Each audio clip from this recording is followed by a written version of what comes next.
করে একটি নিশ্চিদ্র ভাবে সুন্দর করে লোহ দিয়ে একটি নির্মাণ করেছে বাসর ঘর। কিন্তু যখন বাসর ঘর নির্মাণ করে বিশ্বকর্মা যাচ্ছিলেন, তার পথের মাঝে এসে দাঁড়িয়েছে মা পদ্মা দেবী। একই মা, তুমি আমার কথা মাঝারে কেন মা? বিশ্বকর্মা, তুমি সত্যিকার বলো, তুমি কোথায় গিয়েছিলে? মা গো, আমি চাঁদ সদাগরের আদেশ অনুসারে লৌহময় বাসর ঘর নির্মাণ করতে গিয়েছিলাম মা। বেশ, অতি উত্তম কথা। তুমি কি সেখানে আমার নাক যাবার কোনো প্রবেশ পথ রেখেছো না বিশ্বকর্মা? মা, এমন তো কোনো কথা ছিল মা। চাঁদ সদাগর একটি নিশ্চিদ্র বাসর ঘর নির্মাণ করবার আদেশ করেছিলেন মা। বেশ, তাহলে আমার কথা মতো ওই বাসর ঈশান করে একটি ছিদ্র রেখে আসো বিশ্বকর্মা। না মা, আমি পারবো না মা। কেন? মা গো, আমি তোমার কথা শুনে যদি ওই লৌহময় বাসর ঘরে পুনরায় ফিরে গিয়ে তোমার নাক প্রবেশের পথ নির্মাণ করে আসি মা, তাহলে যে চাঁদ সদাগরের সঙ্গে বিশ্বাসঘাতকতা করা হয় মা। বিশ্বাসঘাতকতা করা হলেও মাত্র একটা তোমায় পালন করতেই হবে না বিশ্বকর্মা। মা, এই অন্যায় আবদার আমি কিছুতেই পালন করতে পারবো না মা। পারবে না? না মা। তোমায় আমি চরম থেকে চরমতম অভিশাপ করবো। না মা, না, তুমি আমাকে অভিশাপ দিতে পারো না। আমি তোমার কাছে কি এমন অন্যায় করেছি মা, যার কারণের জন্য তুমি আমাকে অভিশাপ দেবে? আজ আমি তোমার এই অন্যায় আবদার যদি মেনে নিই, তাহলে তুমি আমাকে অভিশাপ করবে না। তোমার এই অন্যায় আবদার আমি মেনে নিয়ে যদি ওই লৌহময় বাসর ঘরে গিয়ে তোমার কথা অনুসারে নাক প্রবেশের পথ নির্মাণ করে আসি মা, তোমার ওই নাক প্রবেশ করে ওই গৃহের ভেতরে যে চরম সর্বনাশ করবে মা, সেই সর্বনাশের সমস্ত কলঙ্ক যে বিশ্বকর্মার শিরে এসে পড়বে মা। ত্রিলোকের প্রত্যেকটা জীব বিশ্বকর্মাকে বিশ্বাসঘাতক বলে জানবে। বলো মা, বলো, কোন স্বার্থে এত বড় অন্যায় কর্ম আমি করবো মা? ও, এই ভয় তুমি পাচ্ছ? তুমি যদি এই কার্য সম্পূর্ণ করো, ত্রিভুবনী লোকেরা কেউ আর তোমায় পুজো করবে না, বিশ্বাসঘাতক বলে জানবে, তাই তো? হ্যাঁ মা। বেশ বিশ্বকর্মা, তো লীলা যখন আমি সম্পূর্ণ করেছি, আমার লীলা যখন তুমি সহযোগিতা করেছো, উপায় আমি তোমায় বার করবো। যদি চন্দ্র দর্পণে তুই রাঙা চর আমার রাঙাচরণে পুষ্পতে দেবী স্থান আসন করে দেয়, আমার আশীর্বাদে সেই দিনের পর থেকে প্রত্যেক ভাদ্র মাসের সংক্রান্তির দিন তোমার আর আমার পুজো একই দিনে হবে। আমি তোমার আশীর্বাদ করে বিশ্বকর্মা। কিন্তু মা, তোমাকে কথা দিতে হবে, যে কর্ম আজকে আমি করতে যাচ্ছি, এই কর্মের জন্য কোনোদিনও কোনো কলঙ্ক ওই বিশ্বকর্মার শিরে থাকবে না মা। তথাস্ত। তোমাকে আমি এই আশীর্বাদ করলাম, এই বিশ্বে যত কার্য হবে সেই স্থানে তোমার পুজো না করি কোনো কার্য সম্পূর্ণ হবে না। তুমি আমি আশীর্বাদ করলাম বিশ্বকর্মা। বেশ মা, তোমার কথা অনুসারে বলো মা, কোথায় তোমার নাক প্রবেশের পথ নির্মাণ করতে হবে? শোনো বিশ্বকর্মা, তুমি বাসর ঈশান কোণে একটি ছিদ্র রেখে সেই ছিদ্রে পানির ফোঁটা এবং চুনের ফোঁটা দিয়ে আমার নাক যাবার প্রবেশ পথ রেখে এসো বিশ্বকর্মা। বেশ মা, তাই হবে। তাই বিশ্বকর্মা মায়ের আদেশে ঈশান করে দিয়ে পুনরায় আবার একটু ছিদ্র করে সেই ছিদ্রতে পানের ফোঁটা দিয়ে আটকিয়েছে আর চুনের ফোঁটা দিয়ে বন্ধ করেছে। আজ এইভাবে বাসর নির্মাণ করেছে বিশ্বকর্মা।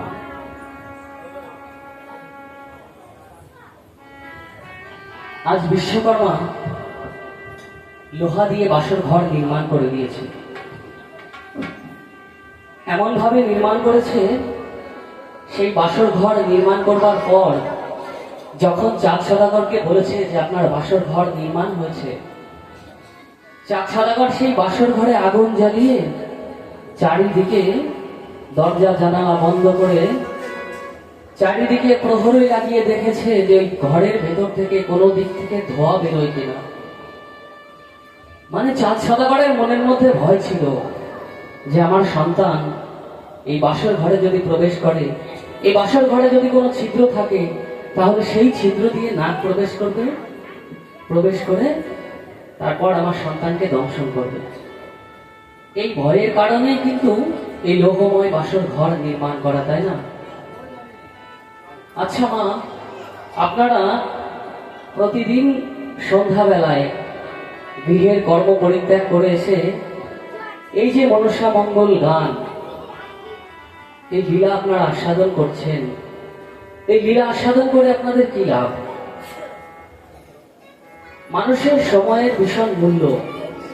আপনাদের মূল্যবান সময় নষ্ট করে এখানে বসে বসে এই লীলা আস্বাদন করছেন, শুধু কি হাসি ঠাট্টার জন্য? যত সময় এসেছি হাসি খুশি হাসি খুশি হাসি খুশি, এই হাসি ঠাট্টার জন্য তো আর আপনারা সময় নষ্ট করতে আসেননি, তাই না? ভগবান, দেবতা, দেবী যারাই হোক না কেন, এই পৃথিবীতে যারা এসেছেন তারা প্রত্যেকটা লীলা জীবের কল্যাণার্থে করেছেন, তাই না? প্রত্যেকটা লীলাতে যাতে জীবের কল্যাণ হয় এই কারণের জন্য লীলা করেছেন। ভগবান কৃষ্ণচন্দ্র এসে লীলা করেছেন, গৌর এসে লীলা করলেন, তার পূর্বে রাম এসে লীলা করলেন। এই যে লীলাগুলো তারা পরিবেশন করলেন তাদের জীবনে, তারা ভগবান কৃষ্ণচন্দ্র যিনি নারায়ণ, তিনি তো বৈকুণ্ঠের সুখ, বৈকুণ্ঠের যে সুখ আছে সেই সুখ পরিত্যাগ করে তারপরে আমাদের জন্য তিনি এই পৃথিবীতে এসে জন্ম নিলেন, তাই না? কেন জন্ম নিলেন? যাতে আমাদের মতো জীবের মধ্যে জ্ঞানের আলো জাগে, যাতে আমরা কোনো অন্যায় কর্ম না করতে পারি, যাতে সবসময়ের জন্য প্রত্যেকটা জীব সৎকর্মের মধ্যে লিপ্ত থাকতে পারে, সেই জ্ঞান তিনি প্রদান করেছেন এসে। ও আমরা কি সেই জ্ঞান কেউ গ্রহণ করেছি? কেউ কিন্তু আমরা, আপনারা করেছেন কিনা জানি না, আপনারা মহোৎসব হরিভক্ত, কৃষ্ণ ভক্ত, হরি মায়ের, কৃষ্ণ মায়ের ভক্তের সন্তান সব আপনারা, কিন্তু আমার মতো অধম সেই জ্ঞান এখনো গ্রহণ করতে পারেনি। যে মহৎ জ্ঞান, এই যে বাহ্যিক জগতে দেখাচ্ছে যে বিশ্বকর্মাকে ডেকে নিয়ে এসে লোহা দিয়ে একটা বাসর ঘর নির্মাণ করলেন, তাই না? লোহা দিয়ে বাইরের জগতে লীলা, দেখুন এই লীলা আস্বাদনের একটা মূল্য আছে, এতে নিজেদের কল্যাণ। আমাদের বুঝে নিতে হবে, নিগুড় তত্ত্বগুলো খুলে কখনো কেউ বলবে না। এই যে যে বাহির জগতে যে বাসর ঘরটা নির্মাণ করলেন, সেই বাসর ঘরটা কেন নির্মাণ করলেন? যাতে কিনা এই বাসর ঘরের ভেতরে যারা থাকবে তাদের যেন কোনো অসুবিধা না হয়, তাই না? তার মানে লক্ষিন্দর আর বেহুলা দুজন থাকবে। এই দেহ বাসর ঘরটার কথা ভাবুন এবার। এই বাহির জগতে যে বাসর ঘর আপনাদেরকে দেখানো হয়েছে, সেই বাহির জগতের বাসর ঘর বাদ দিয়ে যদি এই দেহ বাসর ঘরের কথা ভাবি একবার, মনে করুন এই দেহটাও বিশ্বকর্মা নির্মাণ করে দিয়েছে, এটার একটা বাসর সজ্জা। ওই বাসর ঘরে একটাও ছিদ্র ছিল না, কোনো ছিদ্র নেই, কারণ যে ছিদ্রটা ছিল সে ছিদ্রটা পানের ফোঁটা আর চুনের ফোঁটা দিয়ে বন্ধ করা আছে, সেটা কেউ দেখতে পাবে না, শুধু মা মনসা আর বিশ্বকর্মা জানলো, আর কেউ জানলো না। ওই বাসর ঘরের কথা বাদ দিয়ে এই বাসর ঘরের কথা ভাবুন। মনে করুন এটা বিশ্বকর্মা নির্মাণ করে দিয়েছে, ওই বাসর ঘরের ছিদ্র দিয়ে কে প্রবেশ করবে? কাল নাগ প্রবেশ করে লক্ষিন্দরকে দংশন করবে, এটা আপনারা সকলে জানেন। কিন্তু মা এই দেহ বাসর ঘরটা যে নির্মাণ করে দিয়েছে, এই দেহ বাসর ঘরের মধ্যে যতগুলো ছিদ্র দিয়েছে ততগুলো ছিদ্র দিয়ে কিন্তু কাল নাগ প্রবেশ করে না, করে কি? এই যে দেহ বাসর ঘরটা দিয়েছে মা, ওই বাসর ঘরে বাহিরে থেকে কাল নাগ বাসর ঘরে প্রবেশ করে লকাইকে দংশন করবে। কিন্তু এই যে বিশ্বকর্মা এই দেহ নামক বাসর ঘরটা নির্মাণ করে দিয়েছে, এই বাসর ঘরের কাল নাগ দেহের বাইরে থেকে আসবে না, দেহের ভেতরেই নাগ আছে। এই দেহের ভেতরে নাগ আছে, যে নাগ আমাদেরকে প্রতিনিয়ত দংশন করছে। দংশন করছে কাকে? লক্ষিন্দরকে। এখানে লক্ষিন্দরকে জানেন তো মা, যে যেমন পিতৃসত্তা, উপযুক্ত যদি সন্তান হয় তাহলে পিতৃ সম্পদ রক্ষা করে, আর যদি অনুপযুক্ত সন্তান হয় পিতৃসত্তা খুইয়ে ফেলে, তাই না? দেখবেন এমন এমন সন্তান আছে, বাবা 20 বিঘে জমি রেখে গেছে, সবগুলো বিক্রি করে খেয়ে ফেলেছে, আর কিচ্ছু নেই, নিঃস্ব হয়ে গেছে। সে কিন্তু উপযুক্ত সন্তান নয়। পিতৃ সম্পদ যে নিজে রক্ষা না করতে পারে সে কখনো পিতার উপযুক্ত সন্তান হতে পারে না। ওমা, তাহলে আমরা কি আমাদের পিতা যে সম্পদ দান করেছিল সে সম্পদ আমরা রক্ষা করেছি? যে সম্পদ আমার পিতামাতা আমাকে দান করেছিল, মাতৃ সম্পদ আমরা সবাই রক্ষা করি। কারণ এই দেহের মধ্যে যে দেহের ওপরের কায়াটা আছে, রক্ত আর মাংস, এটা তো মায়ের দেওয়া দান। কিন্তু এই দেহের ভেতরে যে হাড় আর এই যে সহস্রদ্বারের ওপরে যে পিতৃ সত্তা আছেন, এটা হচ্ছে পিতৃ সম্পদ। মাতৃ সম্পদ আমরা সবসময়ের জন্য সাবান শ্যাম্পু দিয়ে ধুয়ে রাখি, কিন্তু পিতৃ সম্পদ কি তাই পারি কখনো? কখনো কি পেরেছি যে সম্পদ সবচাইতে মূল্যবান সে সম্পদ রক্ষা করতে? এই দেহের মধ্যে যে লক্ষিন্দর আছে, লক্ষিন্দর কিন্তু সামান্য কিছু নয়। এই যে পিতৃ সম্পদ আছে, এই পিতৃ সম্পদ লক্ষিন্দর সমতুল্য। লক্ষিন্দর হচ্ছে অনিরুদ্ধ, যিনি ভগবান নারায়ণের পরম সখা। পিতৃ সম্পদ নারায়ণ সমতুল্য। তাহলে সেই সম্পদকে আমরা প্রতিনিয়ত ধ্বংস করছি, এখনো ধ্বংস করছি। নৈশ শান্তি নিকেতনে পিতামাতা দুইজনে একে অপরের সঙ্গে যখন মধুর মিলনে মিলিত হয়, পিতার গচ্ছিত সম্পদ মায়ের জঠরে প্রদান করে। সেই সম্পদ মা 10 মাস 10 দিন কঠোর যন্ত্রণা সহ্য করে তারপর আমাদেরকে জন্ম দিয়েছে। ওমা, মাতৃবেদনা একমাত্র মা জানে, তাছাড়া পৃথিবীতে আর কেউ কিন্তু মাতৃ যন্ত্রণা অনুভব করতে পারে না। যখন সন্তান মায়ের গর্ভে আসে, মা আপনারা সকলে জানেন 3 মাস মা কোনো কিছু ঠিক মতো সেবাই করতে পারে না। যাই আহার করুক না কেন তাই মা বমি করে দেয়। 4 থেকে 5 মাস 6 মাস খুব কষ্টে কিছু কিছু খাবার খায়। 6 মাস যখন হয়ে যায়, আস্তে আস্তে পেটে সন্তানটা বড় হয়, মা ঠিক মতো ঘুমোতে পারে না সারা রাত। আমরা তো একদিন যদি না ঘুমাই বাবা, পরের দিন আমাদের কর্ম করার ক্ষমতা থাকে না। একবার মনে মনে অনুভব করুন, রাতের পর রাত মা না ঘুমিয়ে আমাদেরকে জন্ম দিয়েছে। একদিকে 1 ঘন্টার বেশি শুয়ে থাকতে পারে না, অন্যদিকে কাজ হতে হয়। মরণ বেদনা সহ্য করে আমাদের মতো সন্তানকে জন্ম দিয়েছে। আমাদের মতো সন্তানদেরকে জন্ম দিতে গিয়ে কত মা মারা গেছে। সারা রাত ভরে সন্তান 1 ঘন্টা 2 ঘন্টা পর পর বাথরুম করছে, আর মা নিজের কাপড় একটু একটু করে শুকনো জায়গাটা সন্তানের তলায় দিচ্ছে। সমস্ত কাপড়টা সারা রাত যেতে যেতে ভিজে গেছে, মায়ের রঙে আর কাপড় নেই। মা কি করবে তখন? ওই শুকনো কাপড়টুকু যেটুকু অবশিষ্ট আছে সেটাও সন্তানের তলায় দিয়ে ভিজে কাপড়টা গায়ে দিয়ে সারা রাত কাটিয়ে দিয়েছে। এটা হচ্ছে মা, এটা হচ্ছে মায়ের ভালোবাসা। এই মাদেরকে যত কষ্ট করে যদি দেহের এই চামড়া ছিঁড়ে মায়ের পায়ের জুতো করে দেওয়া হয়, তবুও যেন মায়ের ঋণের কিঞ্চিত মাত্র শোধ হয় না। এটা হচ্ছে মা। কত কষ্ট করে জন্ম দিয়ে তারপর আমাদেরকে তৈরি করেছে। পড়ে গেলে মা দৌড়ে গিয়ে কোলে তুলে নিয়েছে, হাত ধরিয়ে হাঁটতে শিখিয়েছে। এটা হচ্ছে মা। নিজে না খেয়ে সন্তানকে খাইয়েছে। ও মা, মনে মনে ভাবুন, কোন একদিন আপনার বাড়িতে 500 গ্রাম দুধ নিয়েছেন। বাড়িতে 4 জন ফ্যামিলি মেম্বার আছে, 4 বাটি দুধ সাজিয়ে রেখেছেন, সন্তানকে খাইয়েছেন, সবাই খেয়ে গেছে, আপনার ভাগের দুধের বাটিটা রয়েছে। মা তো সবার শেষে খায়, তাই না? সবাইকে দিয়ে যদি কিছু থাকে তাহলে মা খায়, না হলে মা অনাহারে চলে যায়। ওই দুধের বাটিটা পাশে রেখে যেটুকু অন্ন ছিল সেটুকু নিয়ে মা খাচ্ছে, আর পাশ দিয়ে সন্তান হেঁটে যাচ্ছে আর দুধের ওই বাটির দিকে তাকাচ্ছে। মা ডেকে বলছে, বাবা আয়। কোলের মধ্যে বসিয়ে নিয়ে নিজের ভাগের দুধটুকু ও সন্তানকে দিয়ে দিয়েছে। এটা হচ্ছে মা। সন্তানকে খাইয়ে মা সুখী হয়। এটা হচ্ছে মা। অনেক কথা বললাম। মাকে কখনো কেউ কোনোদিনও অন্তত জীবিত থাকতে কষ্ট দিও না।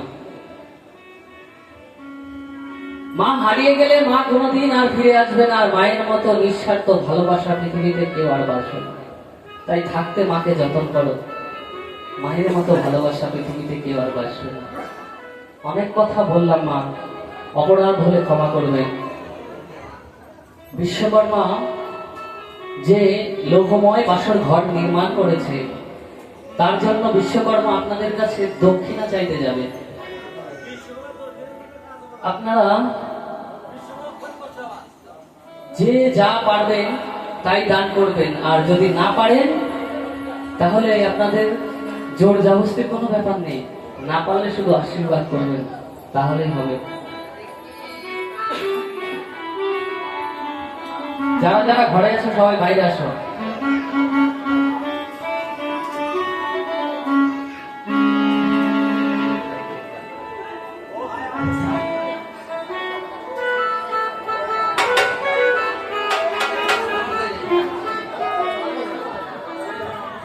ও তোমরা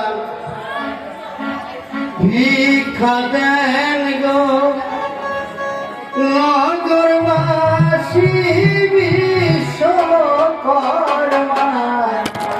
হাতে গো ভিক্ষা দেন গো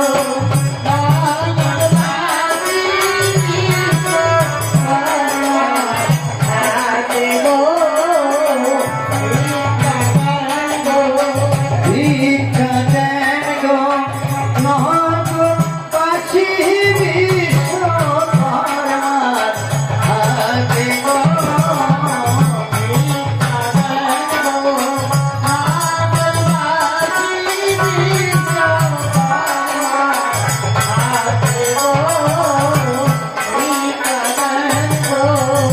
দান করিয়ে তার পাওয়া যায় ভালো সারই এই পাতে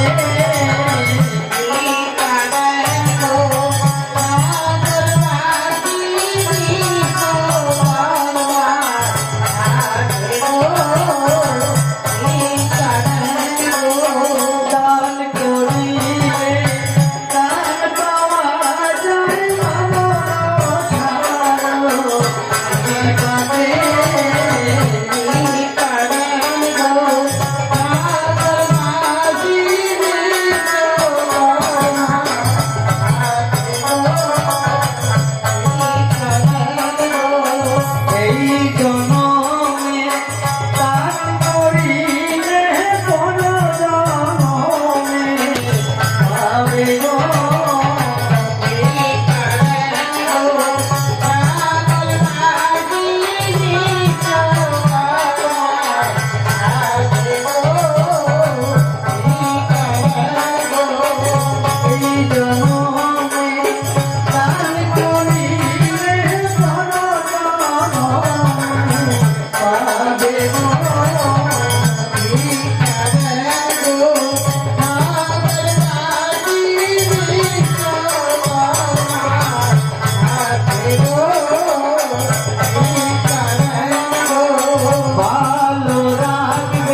এই দান বিশ্বকর্মার মস্তকে তুলে দিলাম। এই দান যেন আপনাদের কাছে কোটি কোটি গুণ হয়ে ফিরে আসে। যারা দিয়েছেন, যারা না দিয়েছেন, সবাই যেন ভালো থাকেন, তারা যেন সবাই সুখে থাকে, ধনে জনে যেন পরিপূর্ণ হয়, বাড়ির থেকে যেন আপদ বালাই সবার দূর হয়। এই আশীর্বাদ আমি আপনাদেরকে করছি বিশ্বকর্মার হয়ে। সকলে ভালো থাকুন, সুখে থাকুন। জয় জয় মা বিশ্বহরি তোমার হরি।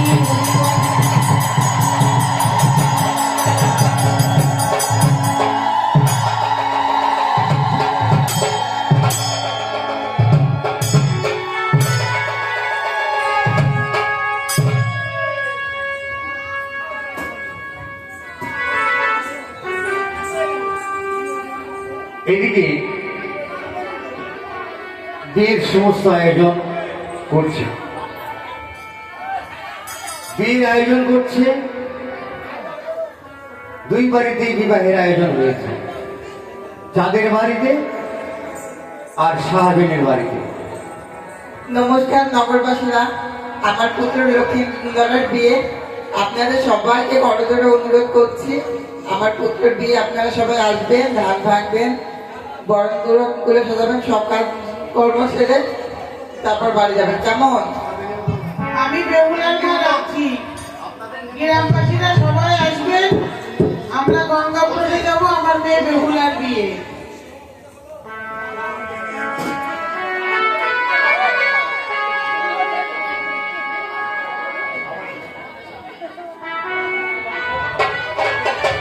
এদিকে বেহুলার মা